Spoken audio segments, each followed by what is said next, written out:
Review. G2 vs CLG. Group Stage Day 1. Written by Ghost of My Past. Picks and bans. G2 ended up running a very early mid-game centric composition.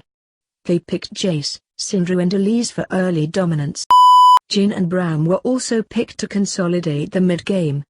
They banned out Torli and Sol, Rek'Sai and Karma due to their disruptive power early game. CLG went for a more mid-late game scaling comp. Poppy and Olaf were picked to offer the team some early base stats topside. Also, Caitlyn and Nami fulfilled this role bot lane. Vladimir was picked as the ultimate ticking time bomb. They had a clear message for G2. Beat us early or lose. To make sure they weren't crushed early topside, they banned Nidalee. To allow their bot lane to be obnoxious early, Soraka was also removed.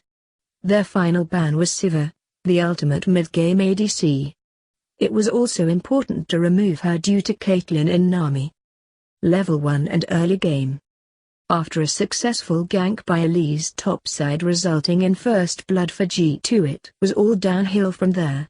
CLG out-rotated G2 and caught Syndra near bot lane. The following fight resulted in a 2-for-1 in CLG's favor. Early game was brought to an end when CLG picked up 2 free kills and the tier 1 tower in mid lane.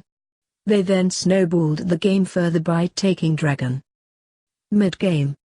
The mid-game continued to be more of the same from CLG. They pushed waves, got picks and basically stalled the game out to late game. As I mentioned above in picks and bans, CLG's comp is mid-late game focused. This is because Vladimir and Caitlyn need at least 3 items to reach their power spike. However, because CLG managed to win early game, this 12-minute mid-game was simple enough to execute. The mid-game's end was signified by the taking of Baron Nashor by CLG. Late game. This section of the game started out sloppily for CLG. They tried to brute force their way into G2's base but ended up losing the resulting team fight. Their second attempt was almost identical to the first. However, an overzealous chase by G2 meant that CLG could re-engage the fight. CLG used the ace to end the game. Advice for the losing team. G2 built an obviously mid-game focused team comp. This is not necessarily a bad idea. In fact, at Worlds when games are noticeably shorter, it is almost always the best comp to play. However, this sort of comp relies heavily on winning lane and then snowballing that advantage into tier 1 towers and dragons. Where G2 fell short, obviously, was that CLG, with their scaling comp, played G2's role.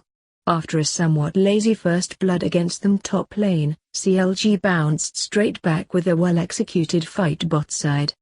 They got kills, took towers, secured every dragon and even got a 24-minute Baron. G2 lost this game because they got caught napping early. For them to win, they needed to snowball their lanes and end before it got to late game.